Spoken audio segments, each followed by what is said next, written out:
Rabbil alamin bihi nasta'in ala umuri dunya waddin wassalatu wassalamu ala asyrafil anbiya wal mursalin sayyidina wa maulana Muhammadin wa ala alihi wa sahbihi ajma'in. Subhanaka la ilma lana illa ma 'allamtana innaka antal alimul hakim. Rabbi shrah li sadri wa yassir li amri wahlul 'uqdatan min lisani yafqahu qawli. Amma ba'd. Alhamdulillah, ibu-ibu, teman-teman, saudaraku sekalian yang saya muliakan, hari ini kembali kita dapat berjumpa. Dan sekedar saya umumkan, barangkali ada yang belum tahu itu ya, barangkali ada yang baru-baru, saya tidak memperkenankan diri untuk difoto ataupun direkam gambar. Kalau rekam suara silahkan saja. Barangkali ada yang belum tahu, ya kan? Iya. Kenapa gitu? Kenapa, Bu? Nggak tahu. Soalnya gitu deh. Ingin lebih bisa menjaga diri, gitu ya, Bu ya. Kalau gambar saya, foto saya ada di mana-mana, takutnya jadi menimbulkan fitnah. Udah difotonya dalam hati aja, direkamnya, gambarnya dalam hati aja. Kalau rekaman suara diperkenankan, silahkan. Itu adalah dengan perizinan dari guru saya, Habib Umar bin Hafid. Jadi kalau yang suara nggak apa-apa, kan? Siapa tahu bisa buat diemin anak nangis. Baik, teman-teman sekalian yang saya muliakan, mulutmu harimaumu. Judulnya kan begitu hari ini ya. Saudariku sekalian, mulutmu harimaumu. Bahaya nih si mulut nih. Kita punya lisan ini tidak bertulang, harus kita jaga benar-benar. Kenapa? Yang pertama, biar kata barang kecil begini nih si lisan nih, ya Allah, ya Allah, bisa terjadi peperangan disebabkan karenanya, bisa terjadi perselisihan karenanya, bisa terjadi fitnah karenanya, bisa terjadi berbagai macam hal dari keburukan-keburukan disebabkan karena bahayanya lisan. Maka kenapa kita harus menjaga lisan? Karena yang pertama, bahayanya luar biasa besarnya. Meski barangnya kecil, akan tetapi bahayanya begitu besar. Luka badan bisa disembuhkan dan kemudian hilang, bahkan sampai bekasnya. Tapi kalau lukanya hati, disebabkan karena lisan, seseorang mengoyak hati tersebut, bisa sampai bertahun-tahun. Bisa sampai bertahun-tahun bahayanya. Bahaya dunia pun bahaya akhirat, teman-teman saudaraku sekalian. Bahaya dunia bisa disebabkan karena lisan. Bahaya akhirat juga seperti itu. Kata Nabi Muhammad alaihi salatu wassalam, rubba kalimatin lam talqa biha balan yahwi biha fi nari jahannam sab'ina kharifa. Terkadang kalimat keluar begitu saja dari lisan seseorang, lam yalqa biha balan, dia bahkan gak ngeh, dia bahkan nganggapnya begitu aja, ternyata membuat seseorang terjerumus neraka jahanam 70 tahun lamanya. Bahaya benar nih lisan. Hati-hati, hati-hati teman-teman saudara sekalian. Bahkan seorang istri yang berkata kepada suaminya, gitu kan, aduh bang, panjang hidup mah kamu isinya sengsara mulu, kamu gak pernah berbuat baik pada saya, gak pernah nyenengin saya. Ibu saudara sekalian, ini katanya Nabi Muhammad, buat perempuan tersebut terjerumus neraka jahanam. Meski sholatnya rapi, meski ibadahnya rapi, meskipun tahajudnya kencang, meskipun terawihnya bagus, meskipun Qur'annya panjang, meskipun apalagi bersama dengan mulut yang tidak terjaga, ibadahnya juga ala kadarnya aja. Waduh, nggak ngerti itu gimana caranya mau selamat hidup dunia dan akhirat. Ketika para sahabat menyampaikan kepada Nabi Muhammad alaihissalam, ya Rasulullah, inna jaratana sawamah qawamah. Wahai Rasul, saya punya tetangga, tukang puasa di waktu siang, tukang tahajud di waktu malam. Kayak kita ya, tapi dibalik. Tukang puasa di waktu malam. Ya Allah. Jadi teman-teman sekalian, dia bilang sawamah qawamah, ahli puasa, ahli tahajud. Ghaira annaha tu'dhi jarataha bilisaniha, akan tetapi dia adalah orang yang suka nyakitin tetangganya dengan lisannya. Sampai tetangganya pada ngindarin, kalau mau lewat liatin dia dulu. Ada gak depan rumah? Kalau ada depan rumah mending muter aja dah. Jauhan dikit nggak apa-apa, yang penting nggak kena komentarnya yang nggak enak. Ada aja gitu. Ya Allah, ya Allah. Kan ada model orang kayak gitu. Tiap ngomong pedes. Kalau nggak pedes pahit. Kalau nggak pahit asem. Ya Allah. Nah ini bahayanya kita nih. Kita kalau disebutin orang kayak begitu, kita nggak nunjuk diri sendiri gitu. Bahayanya kita nih. Ya Allah, mudah-mudahan ilmu kita manfaat. Begitu kayak begitu nggak bilang ada nggak? Ada, nggak bilang iya saya. Nah gitu. Tapi kita nginget orang, saya bukan gitu ya. La ilaha illallah. Mudah-mudahan Allah bimbing kita. Allah jaga kita, Allah pelihara kita. Amin. Cuman dia suka nyakitin orang, wahai Rasul, dengan lisannya dia. Gimana nih? Nabi dengan serta-merta menjawab, innaha finnar, sungguhnya tempatnya di neraka. Serem benar. Yuk kita jaga kita punya lisan. Insya Allah. Bahayanya sangat amat besar. Kemudian yang kedua, kenapa kita perlu jaga lisan-lisan kita? Teman-teman saudaraku sekalian yang saya muliakan, karena lisan ini adalah semacam komandan bagi seluruh anggota tubuh. Kita tahu bahwa hati kita adalah rajanya. Hati kita adalah presidennya, gitu ya, bagi seluruh anggota tubuh kita. Jadi kalau dia bagus, rakyatnya bakalan bagus. Kalau dia benar, semuanya bakalan jadi benar. Kan gitu kata Nabi. Ala inna fil jasadi mudghah, idza saluhat saluhal jasad kullahu, wa idza fasadat fasadal jasad kullahu, ala wa hiyal qalbu. Kata Nabi Muhammad, ketahuilah dalam seluruh anggota tubuh terdapat segumpal darah. Kalau bagus dia bagus semuanya, kalau rusak dia rusak semuanya. Ketahuilah segumpal darah tersebut adalah hati. Ini hati, ini sumbernya nih, pusat pemerintahan adanya di hati. Tapi komandannya adalah lisan. Lisan ini teman-teman sekalian, kelihatannya kayak nggak terlalu ngaruh untuk anggota badan yang lain. Tapi ternyata nggak gitu. Setiap pagi, idza asbahas sabah, kata Imam Ghazali dalam Minhajnya, beliau mengatakan idza asbahas sabah, apabila datang waktu pagi, yaqulul a'dha lil lisan. Semua anggota tubuh nih bilang sama lisan, ya lisan, in istaqamta istaqamna, wa in wajajta i'wijajna. Wahai lisan, kami serahkan urusan kami padamu untuk kamu komandani, untuk kamu komando. Kalau kamu lurus, kita lurus. Kalau kamu bengkok, kita bengkok bersama denganmu. Jadi kalau lisannya bilang kanan, anggota tubuh semuanya ikutan kanan. Kalau lisannya bilang kiri, anggota tubuh semuanya bakalan kiri.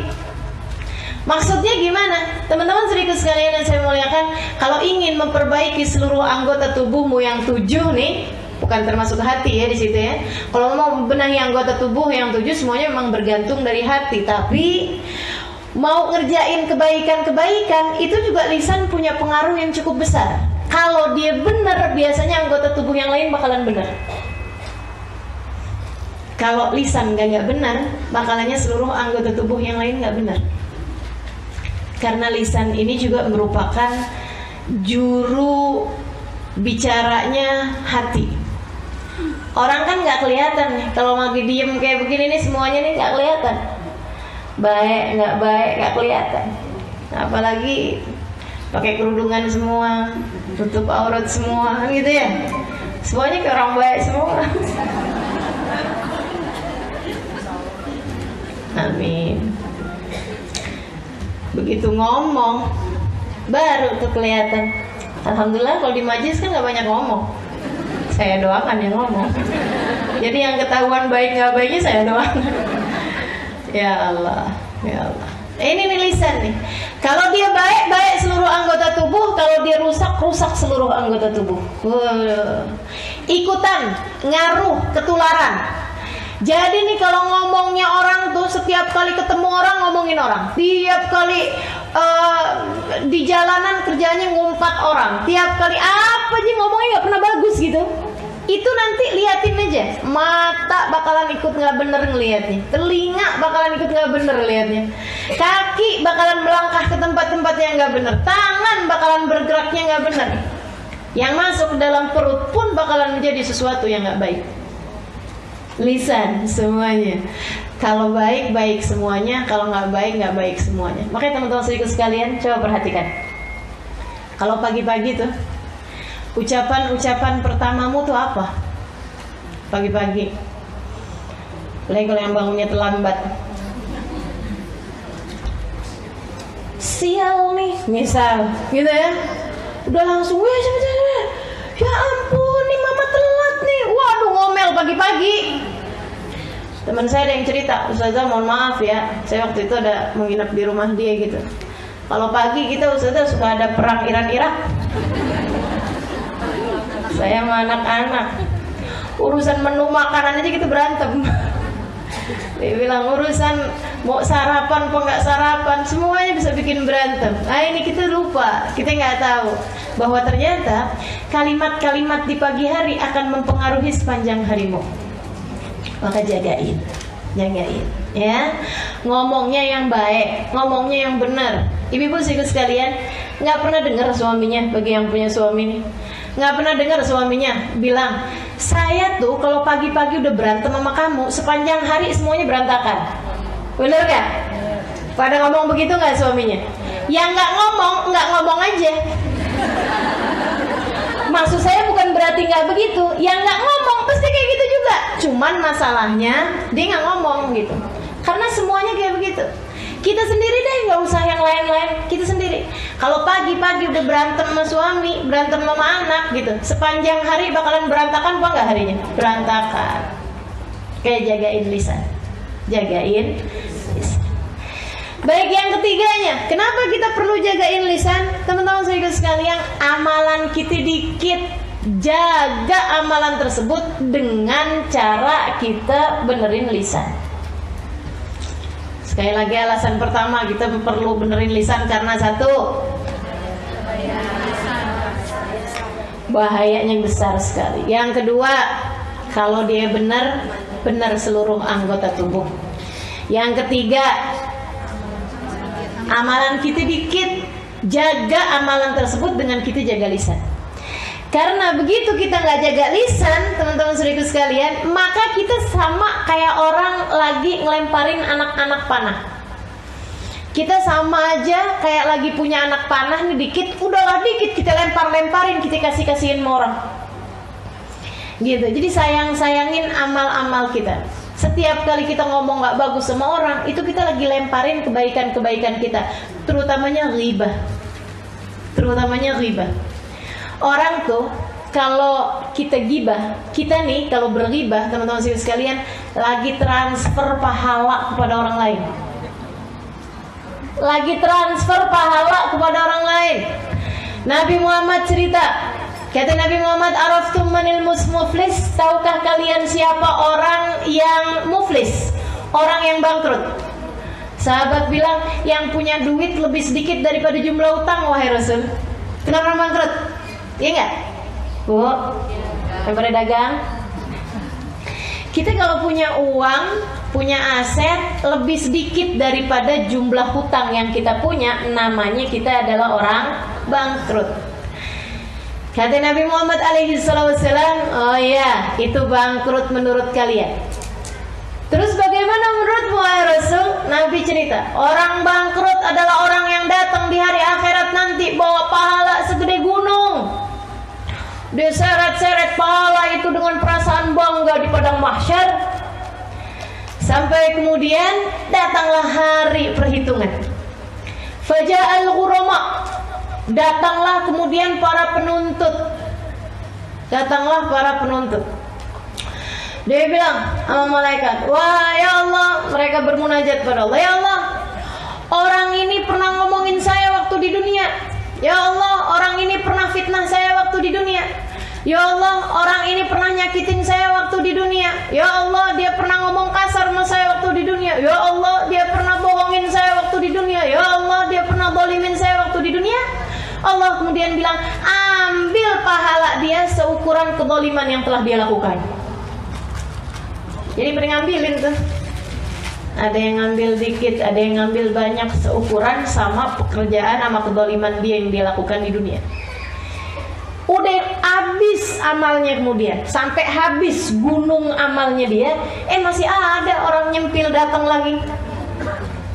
Ya Allah, dia pernah ngatain saya waktu di dunia. Ya Allah, Allah ambil pahala, udah habis. Ya Allah, taruh dosa kamu buat dia. Itu muflis, namanya orang bangkrut.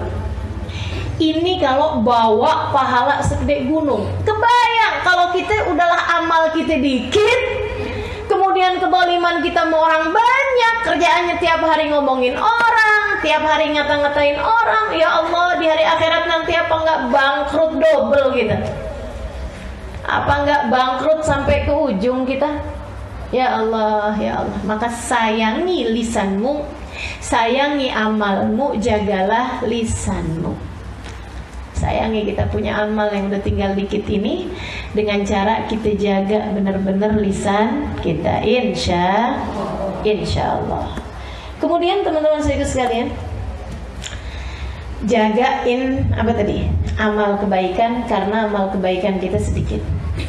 Hal terakhir, kenapa kita perlu jaga lisan-lisan kita? Malu sama siapa? Sama malaikat. Malu sama Allah. Allah As-Sami, Allah Maha mendengar. Malu sama malaikat, terutamanya malaikat Raqib dan Atid. Malu saudariku sekalian sama diri kita sendiri, sama semua manusia. Malu sama Nabi Muhammad. Karena semua yang kita lakukan, semua yang kita ucapkan, bukan begitu aja kalimat keluar dari lisan-lisan kita, akan tetapi semuanya ditulis, terutamanya malu sama malaikat Raqib, sama malaikat Atid. Katanya Habib Ali Habsyi 100 tahun yang lalu ya, beliau bilang, ya Allah, nih orang-orang nih ya pada kurang ajar. Kurang ajar gimana, Beb? Kata muridnya, kurang ajar sama malaikat. Malaikat disuruh nulisin keburukan-keburukan dia mulu. Malaikat didiktein sama dia kalimat-kalimat jelek mulu. Sampai ada orang yang malaikat Raqibnya nganggur, malaikat Atid mulu yang kerja. Ya Allah, saya baca kalamnya Habib Ali Habsyi kayak begitu, saya banget ini. Sedihnya. Malaikat Raqibnya nganggur, yang nyatetin kebaikan dan pahala. Malaikat Atid nggak kelar-kelar. Ya Allah, teman-teman saudaraku sekalian, kebayang nggak sih? Kata-kata kita tuh semuanya ditulis sama malaikat. Malaikat nih makhluknya Allah yang mulia loh. Allah Subhanahu wa Ta'ala perintahkan buat nyatet kita punya omongan.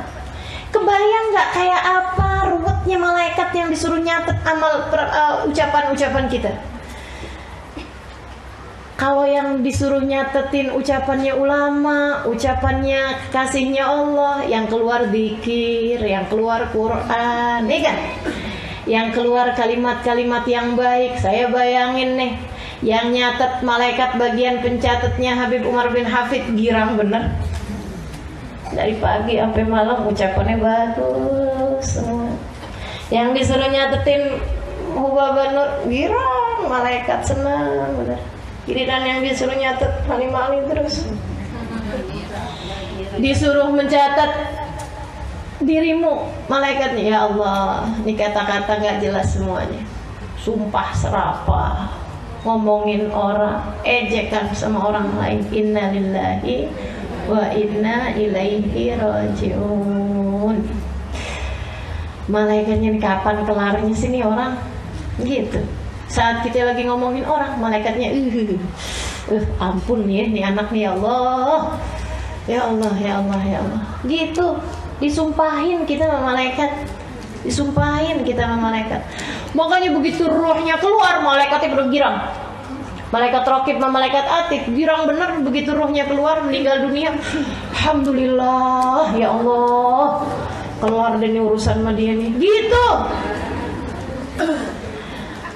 Tinggalan malaikat yang kemudian bawa ruhnya. Mereka bawa ruhnya dengan penuh rasa kebencian sama orang tersebut. Ya Allah, jauhkan dia dari rahmat-Mu, ya Allah. Begitu ditanya sama malaikat penjaga langit pertama, siapa yang kamu bawa? Siapa kamu, apa yang kamu bawa? Saya malaikat, apa yang kamu bawa? Ruhun khabitha min jasadin khabith. Kami bawa ruh yang jelek dari jasad yang jelek. Jasadnya sampai ikut-ikutan kena. Walaupun jasadnya waktu di dunia perawatan, walaupun jasadnya waktu di dunia bentuknya bagus kayak apapun, begitu perbuatan yang dia tuliskan adalah jelek, amal perkataan yang dia tuliskan jelek, nah itu ikut-ikut kebawa jelek juga. Malu kita nih ya. Makanya mesti jagain lisan-lisan kita agar kita tidak merasa malu, terutama sama malaikat-malaikat yang mulia. Sebab ma yalfidhu min qaulin illa ladaihi raqibun atid.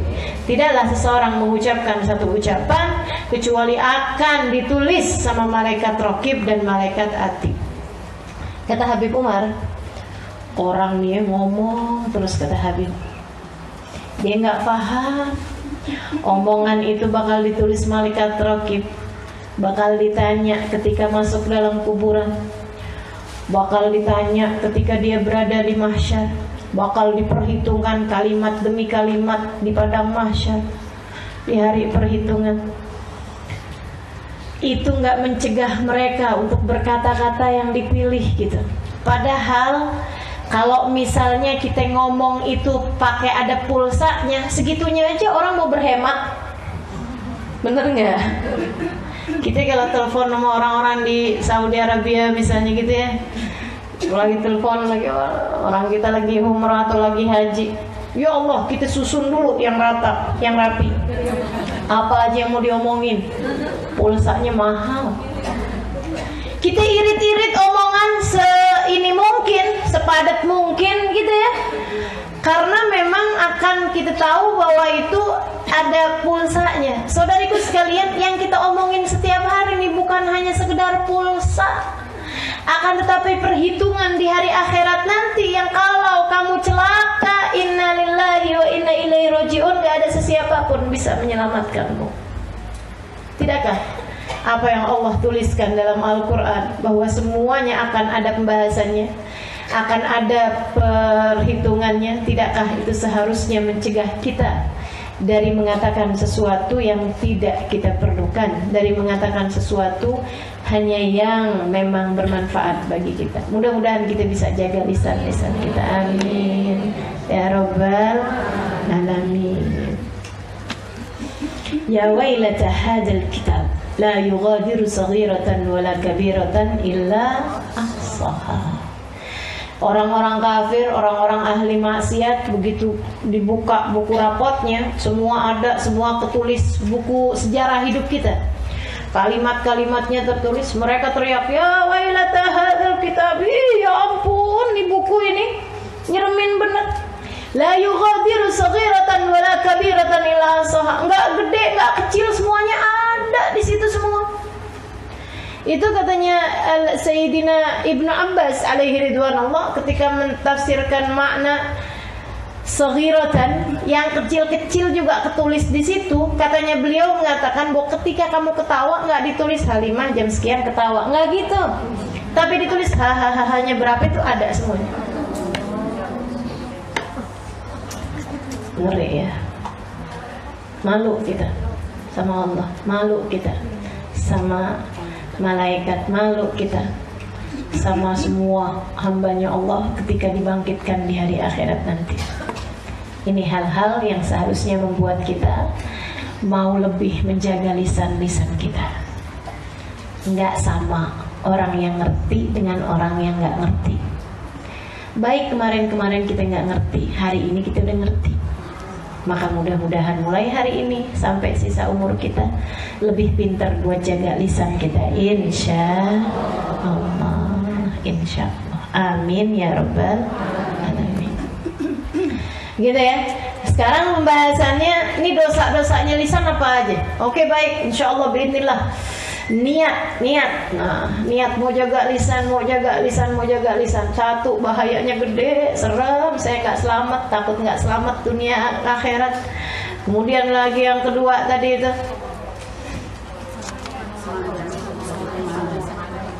iya, kepengen bisa jaga lisan biar anggota tubuh juga jadi lebih gampang untuk kita jaga juga. Karena semua anggota tubuh tergantung lisan sebagai komandannya. Kemudian yang ketiganya, jaga amal kita. Karena amal kita kecil sedikit, kita nggak mau jadi orang bangkrut di hari akhirat. Dan yang berikutnya adalah kita malu sama Allah Subhanahu wa taala, malu sama malaikat-malaikatnya Allah. Kita harus jaga lisan-lisan kita. Baik, kalau gitu niat mau jaga lisan. Dijaganya dari apa? Satu, teman-teman sekalian, yang paling berbahaya dari dosa-dosanya lisan, al-kadzib, bohong. Niat dari sekarang nggak mau bohong, gitu, nggak mau bohong. Tapi kemudian bohong lagi, ustazah. Niat lagi, taubatin yang itu, gitu ya.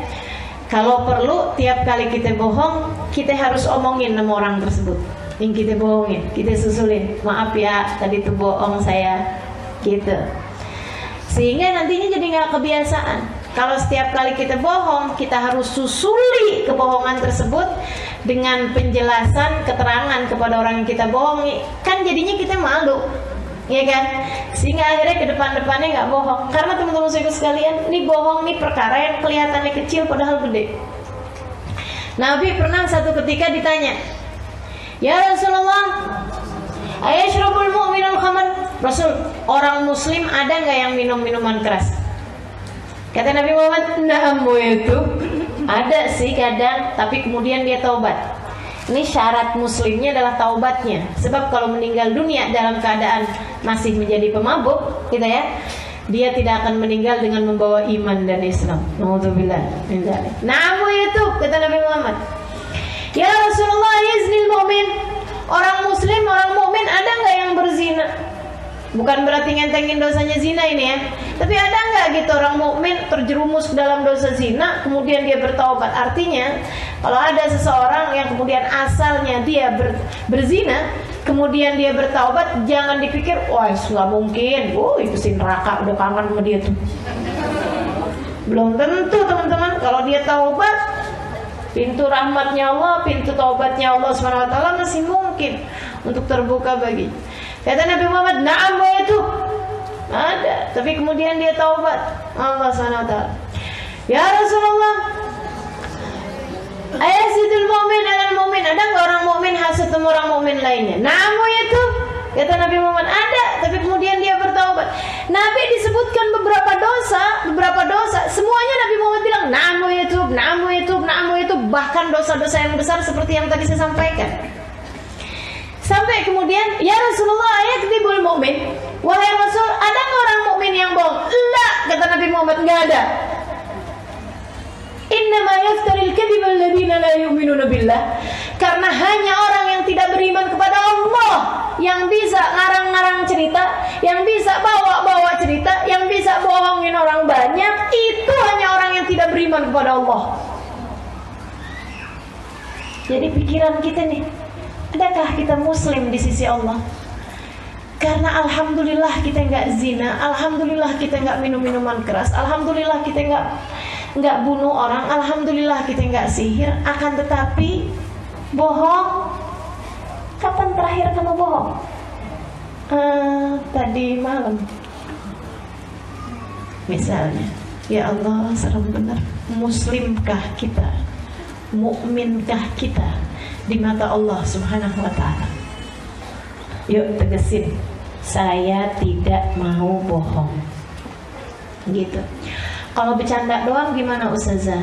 Usahakan tidak berbohong bahkan dalam bercanda sekalipun. Gitu ya. Kecuali kalau orangnya tersebut paham bahwa itu memang adalah kebohongan. untuk permisalan aja gitu ya. Nah itu seperti itu nggak masalah. Tapi kalau kemudian memang bohong yang orangnya fahamnya bahwa itu benar terjadi padahal nggak terjadi, ya Allah, luar biasa besarnya. Apalagi kalau bohongnya bawa-bawa nama Nabi Muhammad. Gimana bohong bawa-bawa nama Nabi? Misalnya dalam sebuah hadis dikatakan padahal hadisnya nggak ada, itu bohong tentang Nabi Muhammad. Atau misal tadi malam saya ngimpi Nabi, padahal enggak. Misalnya Nabi bilang katanya nyuruh kamu nyumbang. Itu teman-teman saudaraku sekalian bahaya yang luar biasa. Kata Nabi Muhammad alaihissalam, "Man kadziba ilayya kidbatan falyatabawa maq'adahu minan nar." Siapa yang membuat bohong, berita bohong tentang aku, sesuatu hal yang tidak aku lakukan, sesuatu hal yang tidak aku ucapkan, falyatabawa maq'adahu minan nar, suruh siapin tempatnya di neraka. Kaplingnya lagi disiapin di neraka. Naudzubillah min dzalik. Hati-hati sama bohong, hati-hati sama bohong. Hati-hati sama bohong. Nabi bahkan bercandanya pun nggak pakai bohong. Tetap lucu tuh bercandaan Nabi, nggak pakai bohong. Tahu bercandaannya Nabi? Ada orang mau berangkat, izin berangkat, pamitan Nabi berangkat pergi dagang. Nabi kemudian bilang, "Oh iya, silahkan aja. Kamu nanti berangkatnya naik anak unta kan?" Dia bilang, "Enggak lah Rasul, saya naik unta." "Masa naik anak unta?" Maksudnya saya nggak akan naik unta kecil gitu loh. Masa pergi-pergi mau naik anak unta? Ya kan orang kebayang anak unta kan kecil gitu. Dia bilang, "Ya Rasulullah, masa saya pergi naik anak unta? Saya pergi naik unta ya Rasulullah." Nabi kemudian bilang, "Emangnya unta anaknya kerbau?" Iya sih, unta kan juga anaknya unta. Dia kan anak bapaknya ya enggak? Dia anak emaknya gitu. Ya Allah, emaknya siapa ya? Unta. Iya. Ada lagi satu orang perempuan. Dia bilang, "Ya Rasulullah," udah habis dia nanya-nanya gitu. Nabi kemudian bilang, "Oh ya, suamimu siapa? Fulan bin Fulan ya Rasulullah. Kirim salam ya sama suami kamu yang ada item-item di matanya itu kan." Sepanjang jalan dimikir gitu. Begitu nyampe suaminya dilihatin, "Bang, sebentar bang, lihat matanya bang." Katanya suaminya, "Emang kenapa?" "Nabi Muhammad bilang suamimu yang ada item-item di matanya kan." Dia pikir maksudnya di putih-putihnya ada item-itemnya gitu. Katanya suaminya, "Ya iyalah, masa menurut kamu mata saya putih semua gitu?" Ini bercandanya Nabi Muhammad alaihissalam. Nggak pakai bohong Nabi Muhammad bercanda, tetap lucu. Ya nggak garing. Nabi satu ketika makan kurma barengan sama sahabat gitu. Akhirnya kemudian Sayyidina Ali bin Abi Thalib mau bercandain Nabi Muhammad alaihissalam.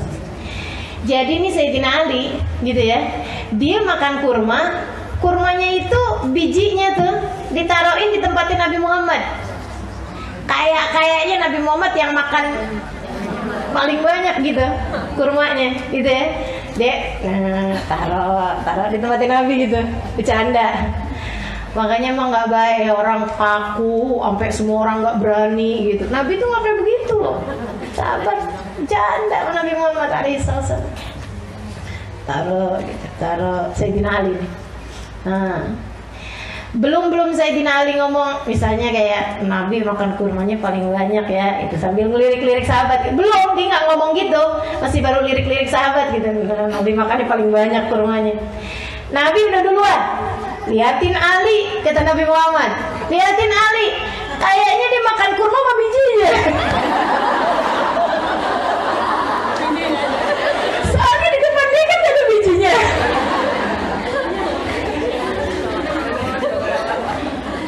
Salatu wassalam. Nyenengin Nabi itu ya bercandanya, nggak pakai bohong teman-teman sekalian, nggak pakai bohong. Alaihissalam. Mudah-mudahan Allah Subhanahu Wa Taala kasih kepada kita kemuliaan akhlaknya Nabi Muhammad alaihissalam. Ma kadzib qattulah hayati. Nabi Muhammad nggak pernah bohong sekalipun seumur hidupnya, bahkan untuk urusan darurat sekalipun. Urusan darurat Nabi nggak pakai bohong. Teman-teman juga sekalian yang saya muliakan, Nabi Muhammad misalnya urusan darurat kayak apaan tuh? Yang padahal tempat tersebut tuh udah boleh bohong. Itu segitunya Nabi nggak pakai bohong. Nabi pernah satu ketika sebelum beliau jadi Rasul, sebelum Nabi Muhammad diutus menjadi Rasul, lagi zaman-zaman umur gitulah 30-an tahun barangkali. Suatu ketika Nabi lagi berdiri di satu tempat di pengkolan jalan gitu ya. Nabi lagi nungguin seseorang, Nabi diri di situ. Ada orang lari-lari. Dia kemudian bilang kayak begini, Muhammad, Muhammad tolongin saya, Muhammad, Al-Amin tolongin saya, Al-Amin. Kata Nabi, kenapa? Saya dikejar orang karena dikira saya bunuh, mereka mau bunuh saya balik. Ada orang mau bunuh saya, ada sekelompok masyarakat mau bunuh saya. Mereka bilang saya bunuh orang, jadi kan dibunuh lagi tuh. Padahal saya enggak, katanya gitu. Yang nggak tahu dia beneran bunuh apa enggak, tapi bagaimanapun kan ya orang harus diselamatkan, ya kan? Urusannya nanti jangan main hakim sendiri gitu maksudnya. Dia kemudian lewat jalanan tersebut, Nabi Muhammad bilang, iya, akan saya tolongin kamu gitu maksudnya. Dia masuk, kemudian nggak lama ada orang lewat di situ. Nabi abisnya dia jalan tuh, Nabi yang asalnya berdiri duduk. Kemudian orang-orang pada datangan gitu ngejar dia juga gitu kan. Muhammad, Muhammad, kamu lihat nggak ada orang begini, begini yang tadi tuh? Nabi jawabnya kayak gini, mundu majalastu fala. Sejak saya duduk di sini saya nggak lihat.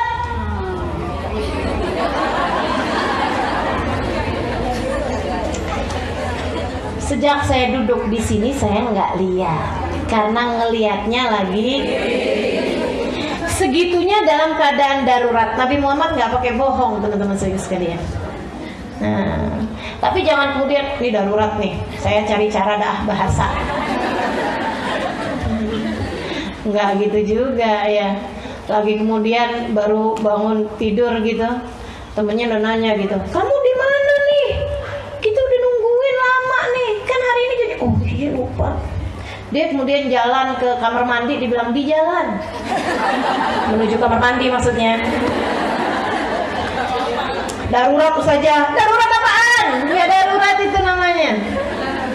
Namanya nanya OTW gitu ya. OTW kamar mandi maksudnya. Itu bohong kalau itu mah bukan darurat. Saudara sekalian, jangan biasakan. Jangan biasakan. Gitu. Jadi saya kalau ditanyain sama orang kan, Ustazah udah sampai mana? Karena tempatnya nih masih jauh nih padahal. Ustazah sekarang udah sampai mana? Saya bilang depan mobil kijang hijau. Nggak ketahuan ada di mana kan? Serius nih Ustazah sampai mana? Sampingnya truk. Pokoknya yang penting jangan sampai bohong. Kita usahakan, kita niatkan dalam keadaan apapun.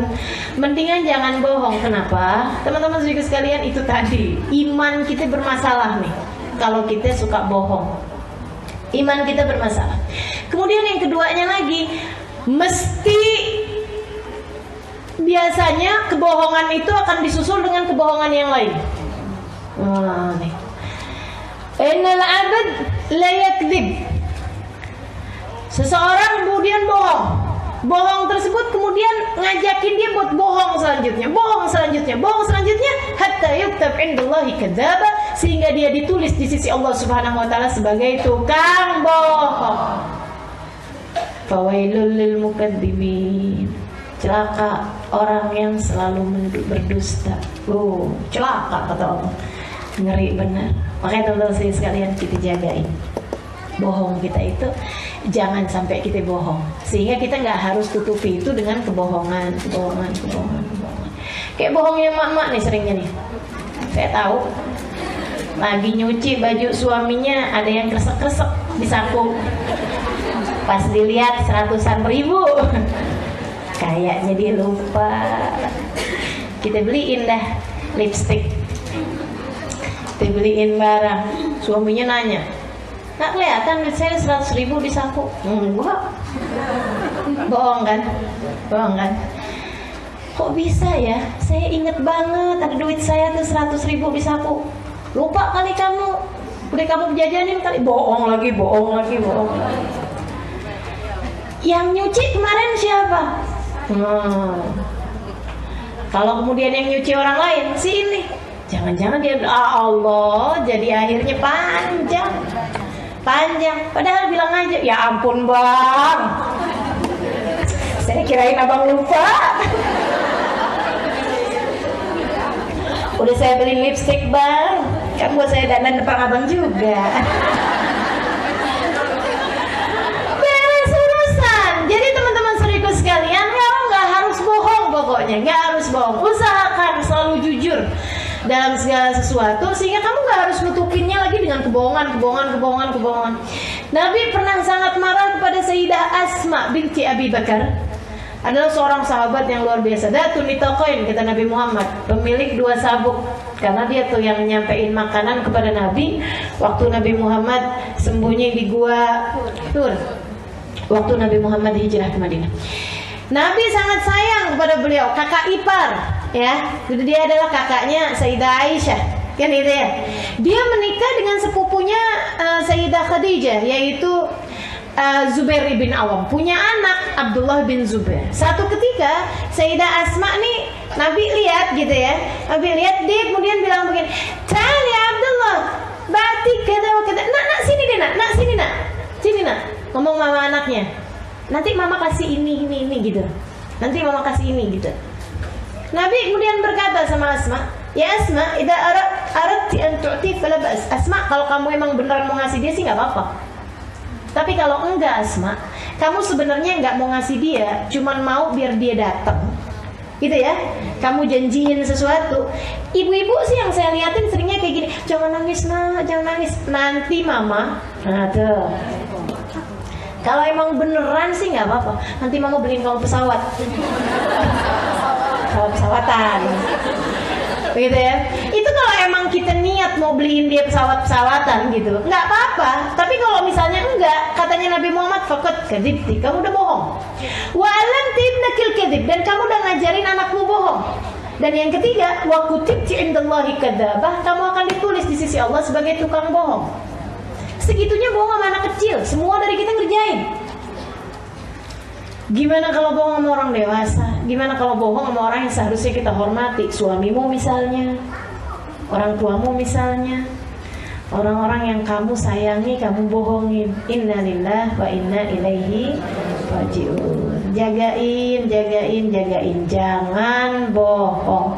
Bahkan yang semua orang udah ngerjain, kayak itu tadi tuh, OTW, gitu ya. Udah di jalan atau apa aja kebohongan yang biasa-biasa semua orang kerjain, jangan kerjain itu. Jangan biasakan diri untuk menganggap bahwa itu adalah sesuatu hal yang lumrah. Jangan biasakan, gitu ya. Insya Allah kita niat pokoknya, ya Allah nggak akan bohong lagi sudah hari ini. Nanti begitu kita bohong, kita omongin sama orang tersebut, "Maaf ya, yang tadi tuh saya omongin bohong bang, tadi saya bohong bang, sebenarnya 100.000 itu saya ambil bang." Ngomong aja gitu, ngomong aja. Suaminya palingan, ya udah kalau gitu saya akan lebih hati-hati.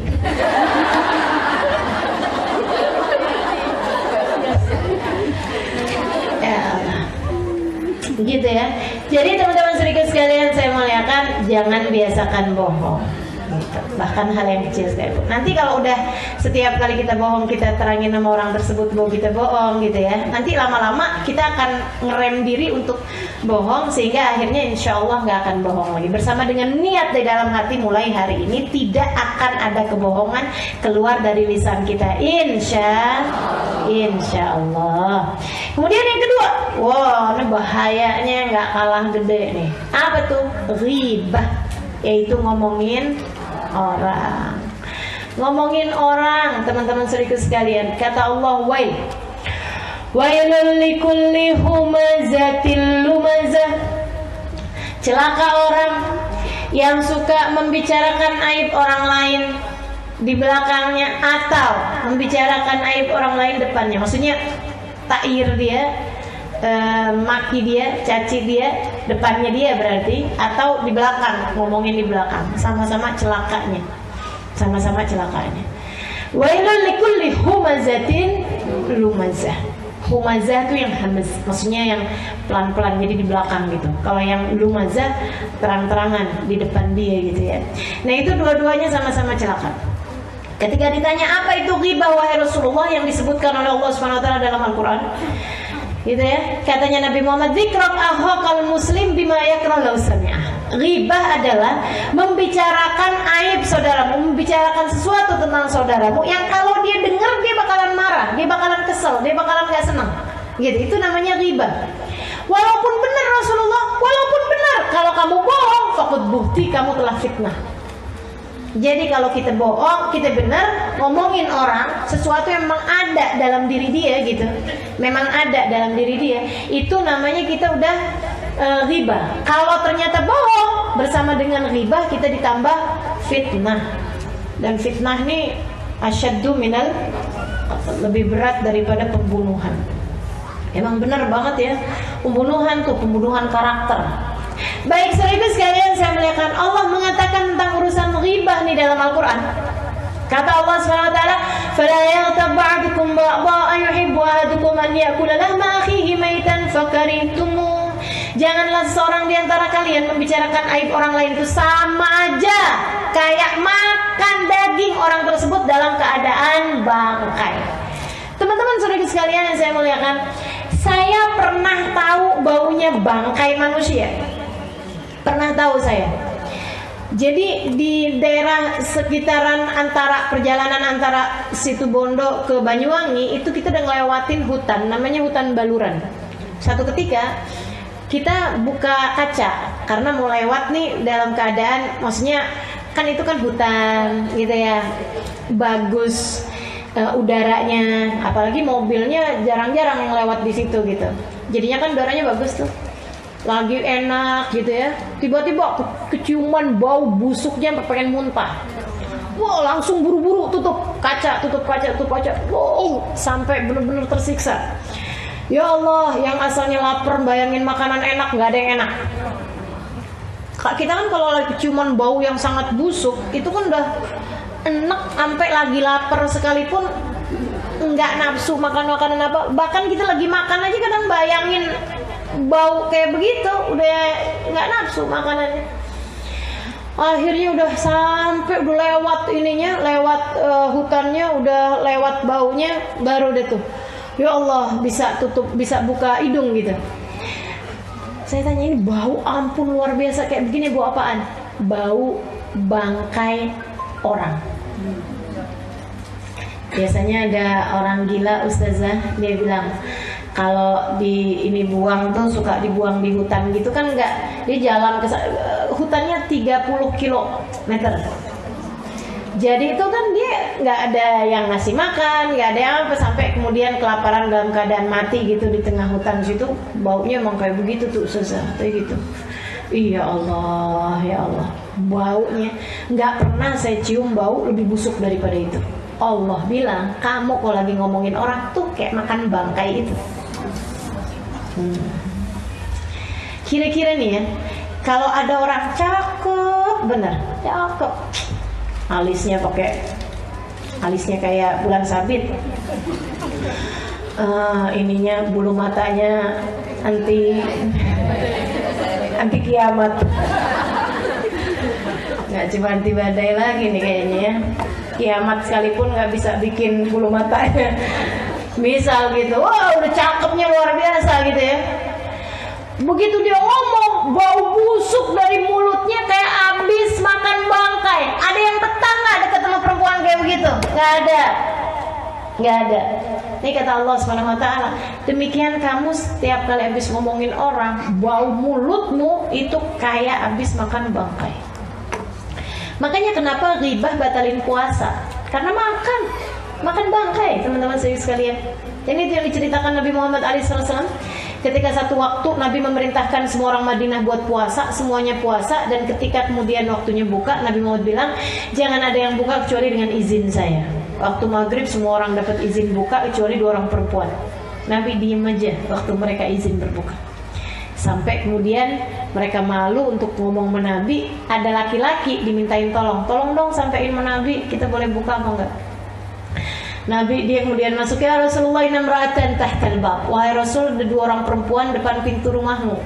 Tasta'dinani laka an taftura, mohon izin padamu untuk berbuka. Nabi Muhammad bilang, bawa baskom, ambilin baskom.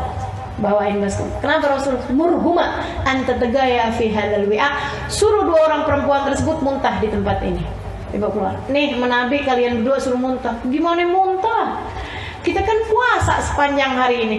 Yang ada kita lagi lapar, minta izin buat masukin makanan, bukannya kemudian malah ngeluarin makanan dari perut.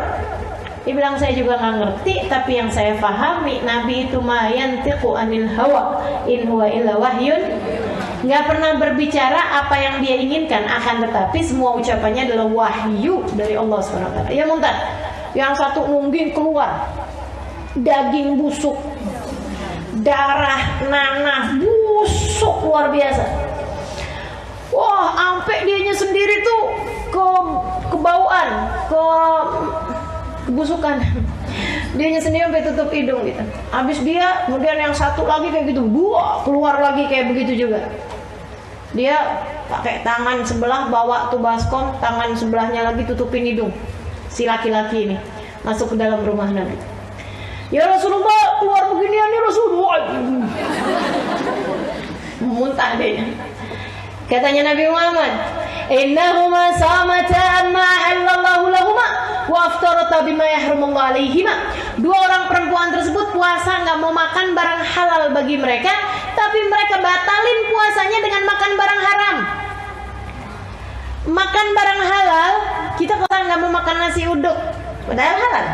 Nggak mau minum kopi, padahal halal, karena kita lagi puasa, kan gitu ya. Akan tetapi orang ini, katanya Nabi Muhammad, membatalkan puasanya dengan makan yang haram. Apa itu? Makan bangkai. Makan bangkai kan haram. Kenapa bisa begitu Rasul? Jalasat ihdahuma indal ukhra fa'tabacha. Yang satu ketemu sama yang lain kemudian ngobrol. Udah lama nggak kelihatan si Bono. Nauzubillah, dia mamu. Wah, tahu dia bisa cerai sama lakinya. Emang pantas kayak gitu, gawa. Wah, udah diomongin dari Ampes. Kalau anaknya gimana? Apalagi anak, ya ampun dah. Semuanya tuh ya Allah, ya Allah, ya Allah. Ini kita punya lisan memang benar-benar harus terjaga, teman-teman sekalian. Karena kadang-kadang lagi ngomongin orang, bukan cuma orangnya doang yang diomongin, segala rumahnya diomongin, masakannya diomongin, apaannya semuanya diomongin. Inna lillahi wa inna ilaihi raji'un. Katanya Allah dalam Al-Quran, janganlah seorang di antara kalian membicarakan aib orang lain sama kayak makan bangkai daging saudaranya sendiri. Gitu ya. Tapi kalau kamu diomongin sama orang, biarin aja. Itu tadi yang saya bilangin, dia lagi transfer pahala sama kita. Kita malah mestinya terima kasih. Jangan transfer balik. Kamu habis diomongin sama orang, sama si Indah, kamu ngomongin kamu. Dia ngomongin apa sama saya? Katanya kamu begini. Saya mah biarin aja kalau dia ngomongin sama dia. Saya juga tahu dia itu siapa. Dia kan juga bla bla bla. Itu habis ditransfer, dia transfer balik. Mending kalau nggak lebih banyak. Kalau lebih banyak kan jadinya malah utang. Bukannya dia yang bangkrut gitu ya, malah bukan orang itu yang bangkrut, malah dia yang bangkrut. Abis itu dia ngomong, biarin aja, saya mau diomongin sama dia. Ntar di hari akhirat saya ambilin pahala dia. Padahal balik. Dia ngambilin pahala kita karena kita ngomongin dia lebih banyak. Teman-teman sekalian, hati-hati. Jadi kalau ada kita dengar orang habis ngomongin kita, lebih baik cari-cari di rumah hadiah apaan kita kirimin sama dia. Kayak yang dikerjain sama Hasan Al-Basri. Suatu ketika beliau ada yang bilangin, Tuan, kau habis diomongin sama Fulan bin Fulan. Oh gitu. Katanya nggak usah. Ya, Hasan Al-Basri, udah nggak usah kamu sebutin apa yang dia habis omongin sama saya. Saya cuma mau tahu rumahnya di mana. Tempat barat. Samperin sama beliau. Tok pintu. Assalamualaikum. Dalam tanya, siapa? Hasan Al-Basri. Habis saya omongin nih. Datang ke rumah nih, kayaknya mau ngelabrak nih. Kata Hasan Al-Basri, bukain pintu. Kamu nggak usah khawatir. Ma'arad tu bika illa khair. Saya tidak ingin melakukan apa-apa kecuali kebaikan. Dibukain pintunya, dia kemudian bilang, saya dengar kamu habis kirim-kirim pahala sama saya. Saya cari-cari hadiah apa gitu yang pantas atas kebaikan yang kamu udah lakukan. Saya cuman ketemu rutop, kurma basah tuh. Dia bilang, ambillah ini untukmu. Terima kasih atas kebaikan yang kamu lakukan. Bengong orang. Gitu gimana? Kita kerjain apa enggak nih? Ya begitu kita dengar ada orang habis ngomongin kita, langsung transfer pulsa. Makasih ya. Saya dengar kamu habis kirimin pahala, jadi saya kirimin pulsa. Bismillah, mudah-mudahan. Bohong. 2, riba. 3, ta'yir. Apa tuh ta'yir? Nyinyir. Tahu nyinyir nggak teman-teman? Ini bahasa nyinyir, bahasa adik-adik sekarang nih, nyinyir. Ngomongin sesuatu yang buruk di depan orang itu gitu. Menghina gitu. Ih, gitu ya. Genit amat sih tuh cewek gitu. Ih. Ya ampun, gitu nyinyir gitu. Katanya Nabi Muhammad alaihissalam, ma'ayyaru ahadukum musliman illa waqamithlu qabla an yamut. Tidaklah seseorang menghina orang lain atas satu perbuatan, menghina yang merasa jijik gitu loh, kecuali dia nggak akan mati kecuali sudah mengerjakan apa yang dia hinakan tersebut. Hati-hati. Itu cewek genit banget, suami orang direbut sama dia. Gitu misalnya. Pelakor tuh katanya.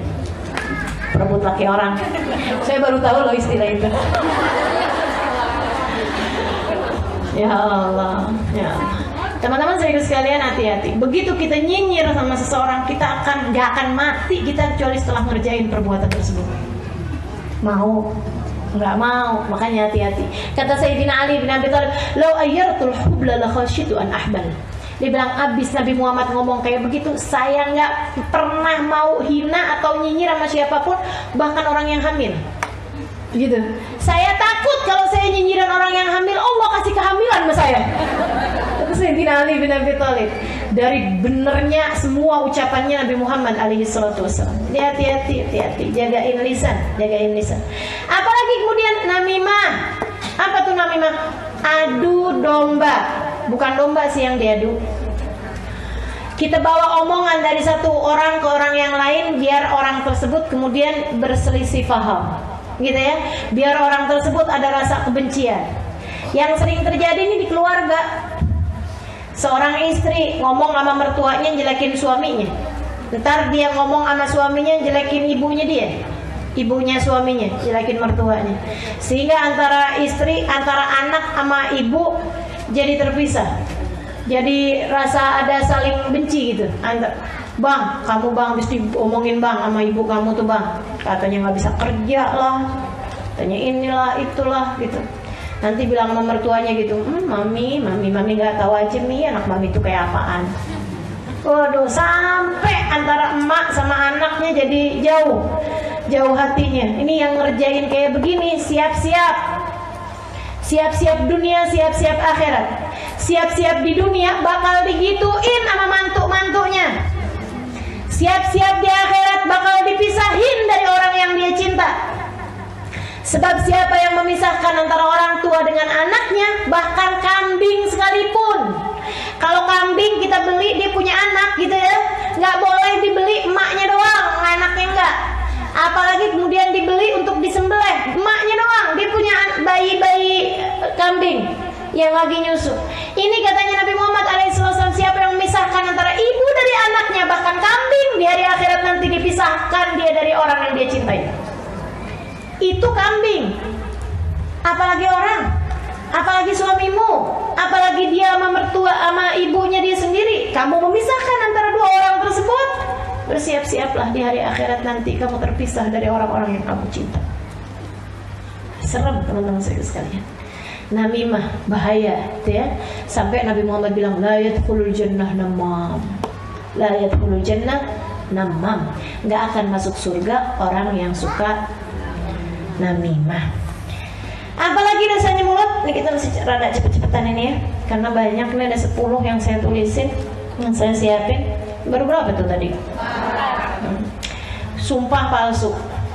jangan biasa sumpah.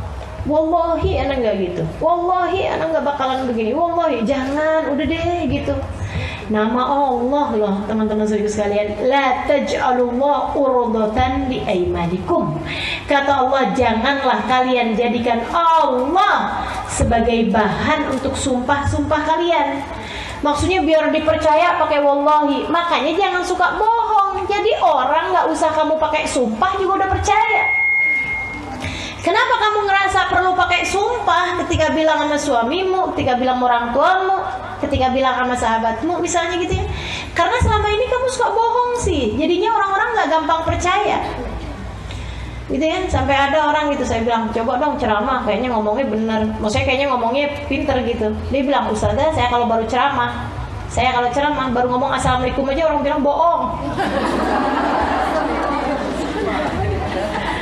La ilaha illallah. Ya Allah, ya Allah. Jadi gitu, kita nggak akan perlu bersumpah, apalagi pakai nama Allah kalau kita selama ini tidak bohong, gitu ya.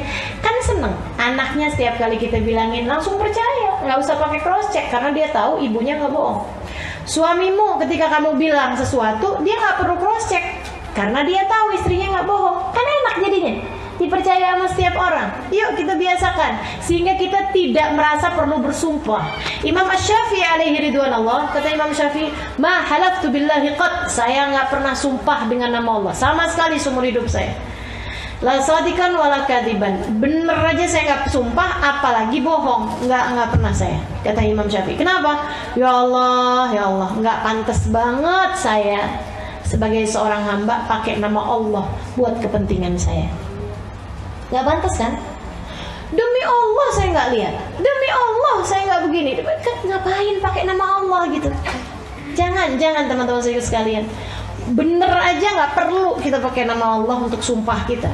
Masa pantas kita seorang hamba pakai nama Allah Tuhan kita untuk dipercaya sama orang, untuk bisa Allah pakai buat kepentingan kita, kan nggak pantas. Maka jangan bersumpah. Apalagi kalau sumpah tersebut ternyata nggak benar, pakai nama Allah untuk sumpah palsumu. Innalillahi wa inna ilaihi raji'un. Yang berikutnya, saudaraku sekalian yang saya muliakan, lisanmu jagain dari apaan? Dari buka aibnya orang. Dari buka aibnya orang. Itu tadi termasuknya ghibah tuh, buka aibnya orang. Siapa yang buka aibnya orang, Allah bakal buka aibnya walaupun di dalam kamarnya sendiri. Gitu katanya Nabi Muhammad SAW.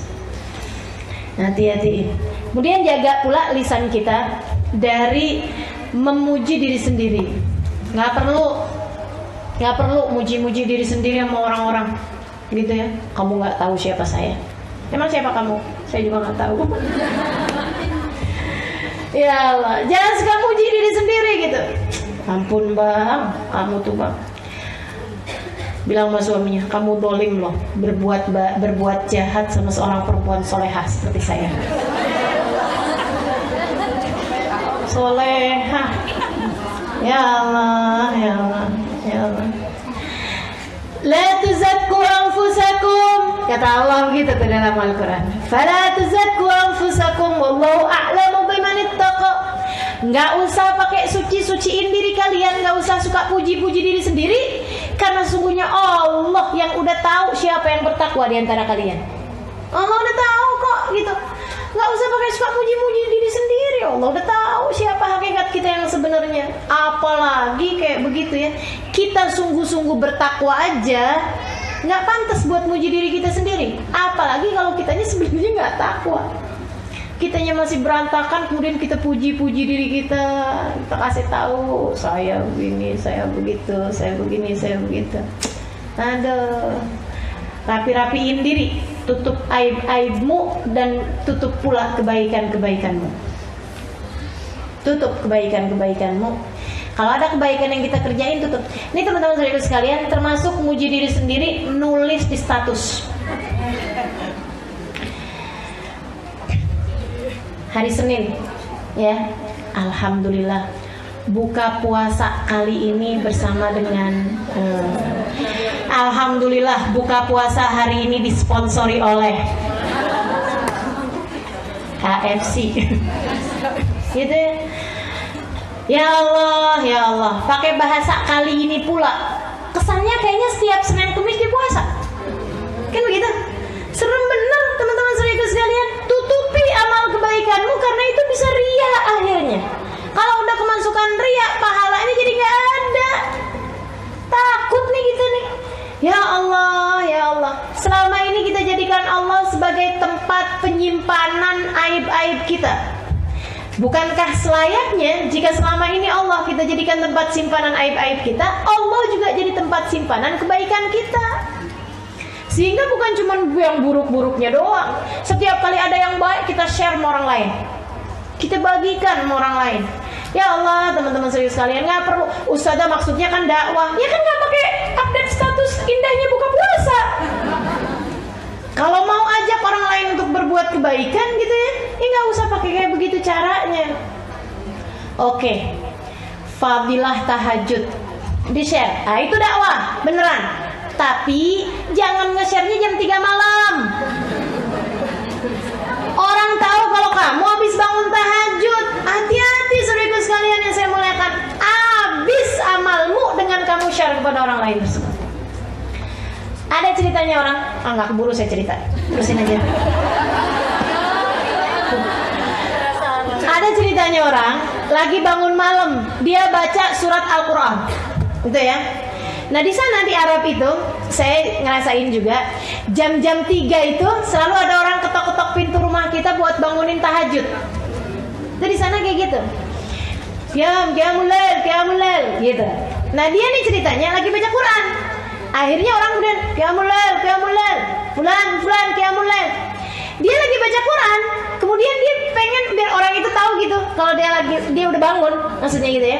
Dia lagi baca surat apa? Akhirnya pas awal-awal surat Thaha.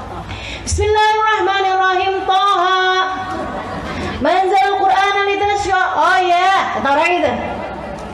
2-3 ayat dikerasin untuk ngasih tahu bahwa dia udah bangun. Nggak seberapa lama datang ngantuk, tiduran. Dalam tidurnya dia mimpi kayaknya udah datang hari kiamat, lagi pembagian sohifah, pembagian amal kebaikan. Termasuk pahala dia malam itu dilihat gitu. Pahalanya dari mulai sholat isya berjamaah sampai tahajudnya, sampai bacaan Qur'annya dia. Semuanya yang dia baca dari ayat Qur'an ada cahayanya, ada pahalanya, ada penghapusan dosanya, kecuali yang dia kerasin. Hilang pahalanya. Dia bilang sama malaikat, "Kat." Habis bingung, malai kan gak enak ya. Kenapa ya katanya gitu. Ini kok gak ada nih pahalanya nih. Surat 1-3 ayat 1-3 dari surat Thaha. Oh iya, maka kamu gak baca soalnya. Ilah gerak tuh, enggak saya baca kok. Lah gerak tuh.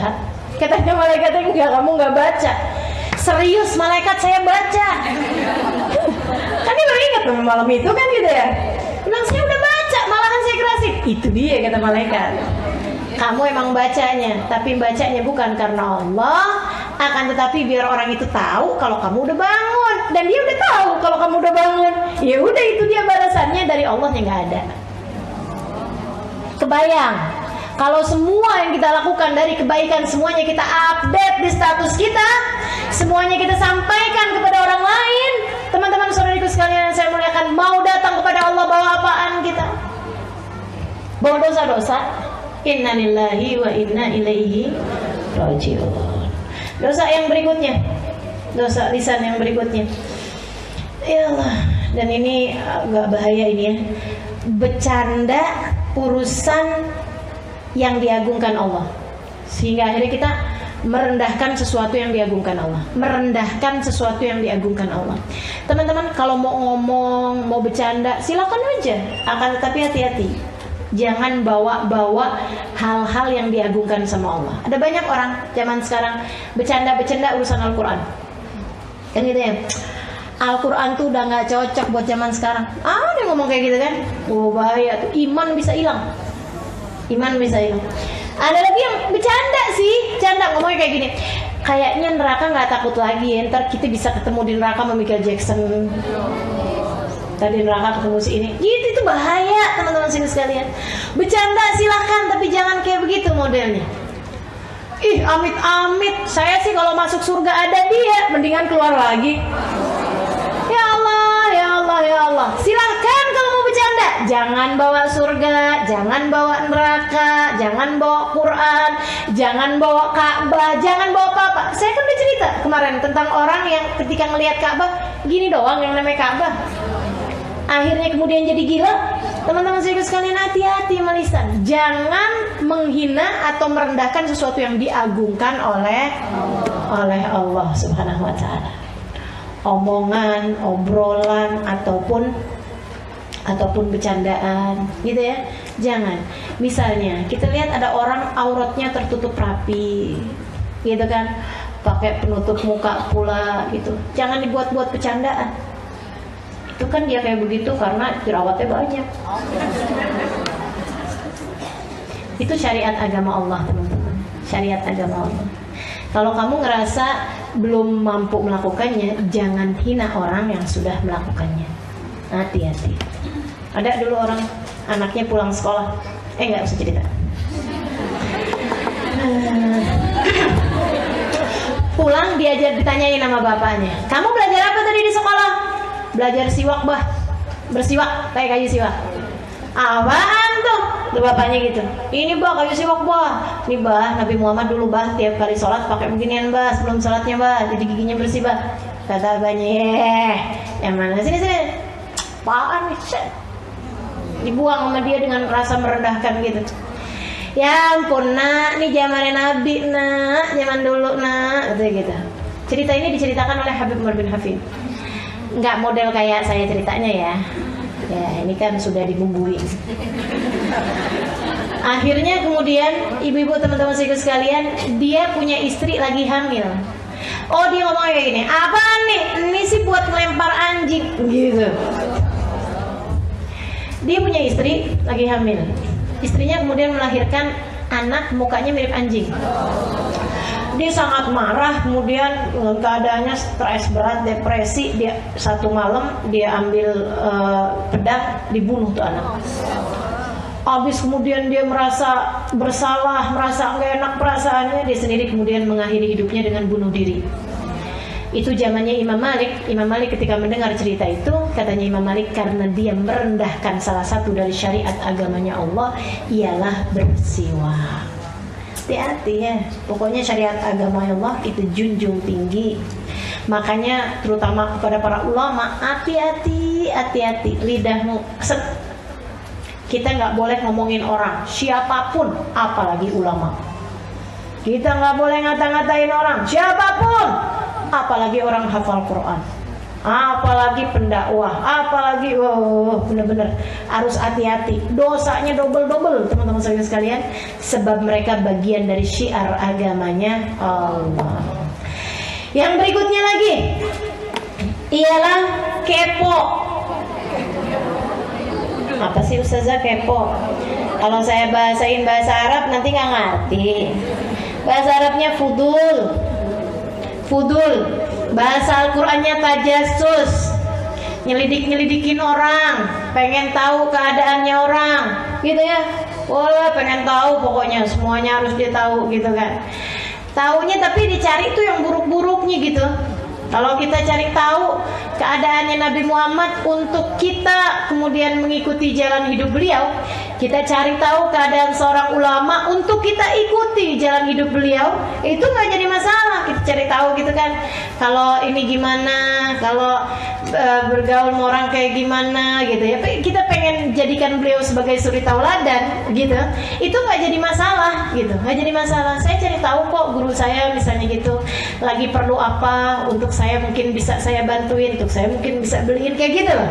Itu nggak jadi masalah gitu. Tapi kalau misalnya, iya ampun, amit-amitnya, tuh yang hati-hati. Cari tahu orang lagi berantem nguping, gitu ya, tetangga suami sama istri gitu kan, suami istri pengen tahu gitu yang dipakai apa, belanja ke tukang sayur liatin. Banyak yang kayak begitu. Banyak kan? Kita masuk apa enggak? Masuk apa enggak? Masuk. Ya Allah. Sekarang nomor berapa?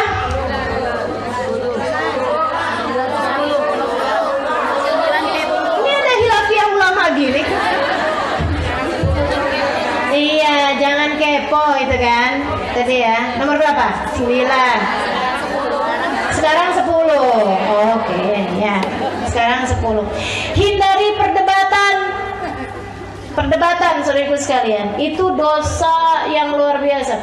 Katanya Nabi Muhammad SAW, "Man tarakal mira wa muhik wa huwa mubtil, banallahu lahu baitan fi rabtil jannah. Man tarakal mira wa huwa muhik, banallahu lahu baitan fi wasatil jannah. Wa 'alal jannah ya Rasulullah liman hasun akhlaquh." Kata Nabi Muhammad, siapa yang meninggalkan perdebatan, padahal dia benar, padahal dia salah, dia emang keliru, dia nggak ngerti ilmunya, dia nggak paham, gitu ya. Siapa yang meninggalkan perdebatan, padahal dia salah, emang dia nggak ngerti gitu ilmunya, gitu. Allah akan bangunkan bagi dia sebuah rumah di surga yang bagian bawah. Tenang teman-teman, biar kata bawah juga adem. Surga mah enak, biar kata bawah juga ya. Wa man tarakal mira wa huwa muhik, siapa yang meninggalkan perdebatan padahal dia benar, padahal dia tahu kebenarannya, dia faham dalilnya, dia faham, Allah bangunkan baginya rumah di surga yang bagian tengah. Surga yang atas buat siapa Rasul? Kata Nabi, buat orang yang bagus akhlaknya, nggak kepikir buat berdebat sama sekali. Gitu. Jadi teman-teman sekalian, ketemu orang debatin urusan masalah tahlil, debatin urusan masalah apalagi yang banyak diajakin perdebatan. Iya, maulid. Maulid. Berlebih-lebihan menabi begini begitu. Rasanya tuh kayak gatel gitu ya. Kamar mandi mana sih? Ditinggalin aja.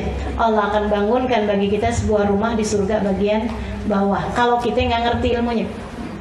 Kalau kita tahu ilmunya, tapi kita tinggalin, karena teman-teman sekalian, apa bedanya perdebatan dengan orang cari tahu? Kalau orang cari tahu nyari kebenaran, tapi orang kalau berdebat nyari pembenaran, nyari kemenangan.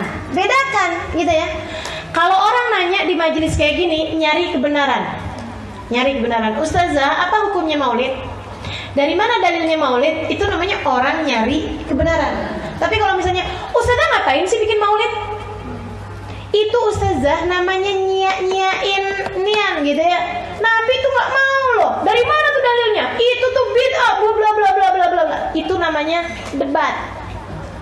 Kalau ada orang ngajakin debat, lana a'maluna walakum a'malukum, melipir aja, menghindar aja. Ustazah, debat nih sekarang nih bukan pakai omongan ustazah, grup WhatsApp. Iya enggak?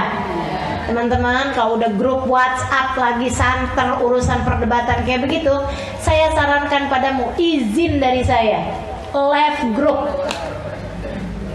tinggalkan grupnya, itu jauh lebih aman. Ya ustazah, nanti nggak ada yang ngasih tahu dong. Emang kamu udah bisa ngasih tahu? Kamu yang ada bingung. Jadi teman-teman sekalian, tinggalkan, biarin dia sama dia deh kumpulnya.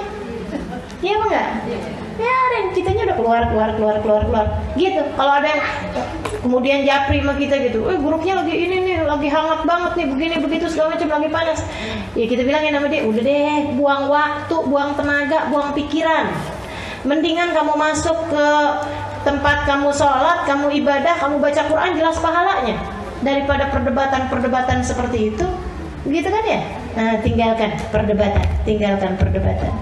Jadi teman-teman sekalian itu, dan yang terakhir qauluz zur, ucapan-ucapan yang hina, bercandaan-bercandaan yang modelnya kayak mendekatkan kepada perzinahan itu loh.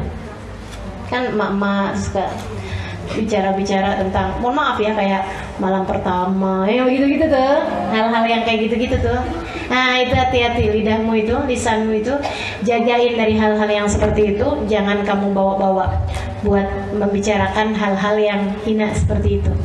Pokoknya intinya, yang kita nggak mau kalimat tersebut ada di dalam buku rapot kita, buku kehidupan kita, dibuka di hari akhirat nanti kita malu.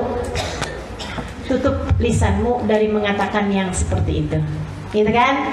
Yang kita nggak mau ada kalimat-kalimat seperti itu di dalam catatan perbuatan kita, gitu ya. Kita tutup rapat-rapat. Seenggaknya pastikan semua kalimat yang keluar dari lisanmu terdiri dari pastikan 3 hal. Yang pertama, pastikan tidak ada bohong. Yang kedua, pastikan ada manfaatnya, baik manfaat akhirat ataupun manfaat dunia. Kemudian yang ketiga, pastikan kalimat yang keluar dari lisanmu tidak ada orang yang merasa tersakiti dengannya. Gitu kan? 3 hal tersebut. Yang pertama apa tadi? Nggak ada bohongnya. Yang kedua, pastikan ada manfaatnya. Yang ketiga, pastikan tidak ada yang merasa tersakiti. Mudah-mudahan Allah jaga lisan-lisan kita, sehingga kelak lisan kita akan menyaksikan segala kebaikan bagi kita sekalian, insyaallah. Amin ya rabbal alamin. Rabbana zalamna anfusana wa illam taghfir lana wa tarhamna lanakunanna minal khasirin. Rabbana atina fid dunya hasanah fil akhirati hasanah wa qina adzabannar. Da'wan fi subhanakallahumma tahiyatun fiha salam. Akhiru da'wana anil hamdulillahi rabbil alamin. Allahumma ya man wafaqa anil khairil khair wa antahum alaih wa fiqna lil khair wa inna alaihi. Ya Allah, sebagaimana Engkau memudahkan para kasih-kasihmu untuk menjaga lisan-lisan mereka, ya Allah, mudahkanlah pula lisan-lisan kami untuk menjaga dia, ya Allah, sehingga hanya kalimat yang membuat keridhaan-Mu saja yang keluar dari lisan-lisan kami. Ala hadhihi niyyah bi kulliyah salihah ila hadratin nabi. Al-Fatihah.